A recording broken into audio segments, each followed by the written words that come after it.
রাজধানীর বাজারে চালের দাম বেড়েছে, তবে সপ্তাহ ব্যবধানে কমেছে ডিম মুরগির দাম। বাজার পরিস্থিতির এই মুহূর্তে খবর জানাতে রাজধানীতে কারওয়ান বাজারে আছেন সহকর্মী অন্তরা সেন। সরাসরি চলে যাচ্ছে সেখানে।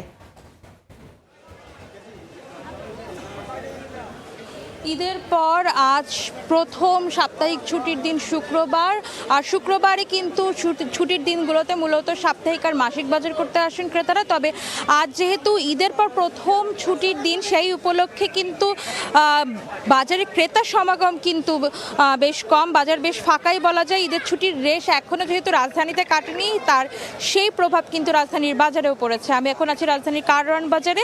এখানে এসে আমরা দেখতে পেয়েছি যে সবজির বাজার মোটামুটি ফাঁকা, কিন্তু সবজির দামও কিন্তু কিছুটা কম।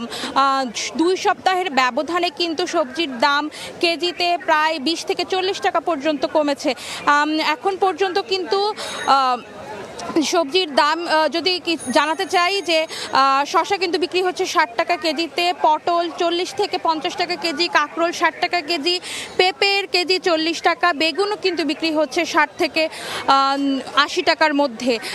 বিক্রেতারা বলছেন যে সরবরাহ ঠিক আছে, কিন্তু বাজারে ক্রেতার সমাগম কম। তবে ক্রেতার কাছে কিন্তু এই সবজির দামটাও কিন্তু একটু বেশি মনে হচ্ছে, যে ঈদ ভাঙা বাজারে কিন্তু দাম আরও কম হওয়া উচিত ছিল, তাদের কাছে এটাই মনে হচ্ছে। তবে রাজধানীর চালের বাজার কিন্তু বেশ চড়া। 28 চালের দাম, মিনিকেটের দাম, নাজির চালের দাম কিন্তু প্রত্যেক চালের প্রত্যেক ক্যাটাগরির দামই কিন্তু কেজিতে 2 থেকে 3 টাকা পর্যন্ত বেড়েছে। যেরকম 28 চালের দাম কিন্তু বর্তমানে 28 চাল বিক্রি হচ্ছে 50 থেকে 52 টাকা, যেটি এর আগে ছিল 48 থেকে 50 টাকা কেজি। মিনিকেট বিক্রি হচ্ছে কিন্তু 68 থেকে 74 টাকা, যেটি আগে ছিল 66 থেকে 67 টাকা কেজি।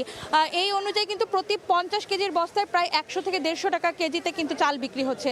এই ছিল আমার কাছে রাজধানীর বাজার থেকে সর্বশেষ খবরাখবর। যুক্ত ছিলাম রাজধানীর কারওয়ান বাজার থেকে।